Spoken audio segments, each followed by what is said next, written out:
ವಿಜಯವಾಣಿ ವೀಕ್ಷಕರಿಗೆಲ್ಲ ನನ್ನ ನಮಸ್ಕಾರ.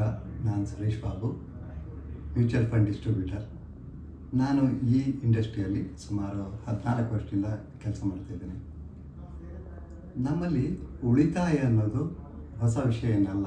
ನಮ್ಮ ಮನೆಗಳಲ್ಲೂ ಉಳಿತಾಯದ ಬಗ್ಗೆ ನಮ್ಗೆ ತಿಳುವಳಿಕೆ ಕೊಟ್ಟಿದ್ದಾರೆ. ಉಳಿತಾಯದಲ್ಲಿ ಹೆಚ್ಚಿಗೆ ಅದು ನಾವು ರಕ್ಷಣೆ ಬಗ್ಗೆ, ಹೂಡಿಕೆಯಿಂದ ರಕ್ಷಣೆ ಬಗ್ಗೆ ಜಾಸ್ತಿ ಒತ್ತು ಕೊಡ್ತಾ ಇರ್ತೀವಿ.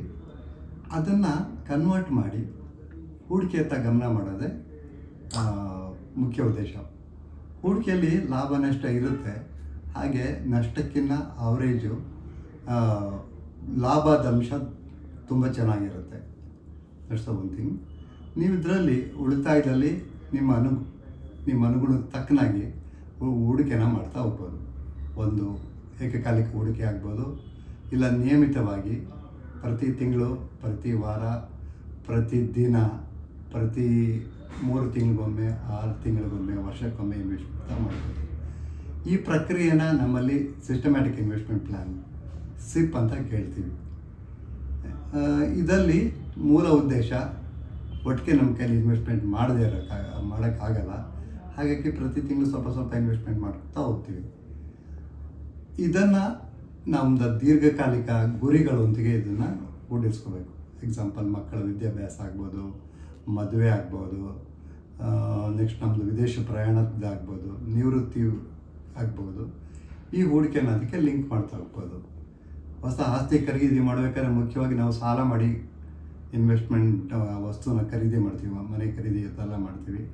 ಅದರ ಬದಲಾಗಿ ನಾವು ಈ ಥರ ಇನ್ವೆಸ್ಟ್ಮೆಂಟ್ ಮಾಡಿ ಒಂದು ಲಂಪ್ ಸಮ್ ಅಮೌಂಟ್ನ ಅಕ್ಯುಮುಲೇಟ್ ಮಾಡಿ ಆಮೇಲೆ ಆ ಆಸ್ತಿನ ಖರೀದಿ ಮಾಡಿದರೆ ನಾವು ಕಟ್ಟೋ ಹೆಚ್ಚಿನ ಬಡ್ಡಿ ಕಡಿಮೆ ಆಗ್ತಾ ಹೋಗುತ್ತೆ.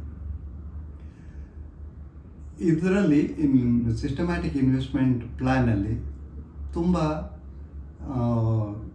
ಸವಲತ್ತುಗಳಿರುತ್ತೆ. ಈಗ ನಮಗೆ 30 ವರ್ಷದ ಸಿಸ್ಟಮ್ಯಾಟಿಕ್ ಇನ್ವೆಸ್ಟ್ಮೆಂಟ್ ಪ್ಲ್ಯಾನ್ ತೊಗೊಂಡ್ರು ಕೆಲವು ಮಧ್ಯದಲ್ಲಿ ಇನ್ವೆಸ್ಟ್ಮೆಂಟ್ ಮಾಡಲಿಕ್ಕಾಗಲ್ಲ. ಕೆಲವು ತಿಂಗಳು ನೀವು ಅದರಲ್ಲಿ ಮುಂಚೆ ಇಂಟಿಮೇಟ್ ಮಾಡಿ ಅದರಲ್ಲಿ ಪಾಸ್ ತೊಗೊಳ್ಬೋದು.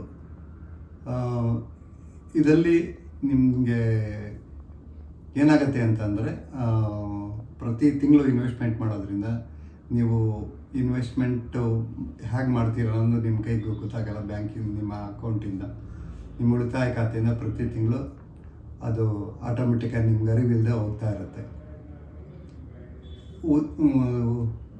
ದೀರ್ಘಕಾಲಿಕವಾಗಿ ರುಪೀಸ್ ಕಾಸ್ಟ್ ಆವರೇಜಿಂಗ್ ಅನ್ನೋದಲ್ಲಿ ಆಗುತ್ತೆ. ನಿಮ್ಮದು ಯಾವುದೇ ಇದರಲ್ಲಿ ವಿಶೇಷ ಜ್ಞಾನ ಬೇಕಾಗಿಲ್ಲ, ಹೆಚ್ಚಿನ ತಿಳುವಳಿಕೆ ಬೇಕಾಗಿಲ್ಲ, ಮಾರ್ಕೆಟ್ ಬಗ್ಗೆ ಏರಿಳಿತ ಅದ್ರ ಬಗ್ಗೆ ಯಾವುದೇ ಅನುಭವದ ಅಗತ್ಯ ಇಲ್ಲ. ನಿಮಗೆ ಬೇಕಾಗಿರೋದು ಡಿಸಿಪ್ಲೀನು ಮತ್ತು ಕಮಿಟ್ಮೆಂಟು. ಪ್ರತಿ ತಿಂಗಳು ನಿಮ್ಮದು ಯಾವ ಡೇಟಿಗೆ ಸಿಪ್ ಕೊಟ್ಟಿರ್ತಾ ಆ ಡೇಟಲ್ಲಿ ನಿಮ್ಮ ಬ್ಯಾಂಕ್ ಬ್ಯಾಲೆನ್ಸ್ ಮಾಡಿ ಏನು ನೋಡಿದೆ ನಿಮ್ಮ ಆರ್ಥಿಕ ಸಲಹೆಗಾರರ ಜೊತೆಗೆ ಕಾಂಟ್ಯಾಕ್ಟಲ್ಲಿದ್ದರೆ ಸಾಕಾಗುತ್ತೆ. ನಿಮ್ಮದು ವೆಲ್ತ್ ಕ್ರಿಯೇಟ್ ಮಾಡೋದಲ್ಲಿ ಯಾವುದೇ ಸಂದೇಹ ಇರಲ್ಲ. ಇಲ್ಲಿಗೆ ನನ್ನ ಮಾತನ್ನು ಮುಗಿಸ್ತೇನೆ. ಮತ್ತೊಮ್ಮೆ ನಿಮಗೆಲ್ಲರಿಗೂ ಧನ್ಯವಾದ. ಹ್ಯಾಪಿ ಇನ್ವೆಸ್ಟ್ಮೆಂಟಿಂಗ್. ನಿಮ್ಮ ಇನ್ವೆಸ್ಟ್ಮೆಂಟ್ ಹೂಡಿಕೆಯದ್ದು ಸುಖಕರವಾಗಿರಲಿ ಅಂತ ನಿಮ್ಮಲ್ಲಿ ಬೇಡ್ಕೊಳ್ತೀನಿ. Thank you.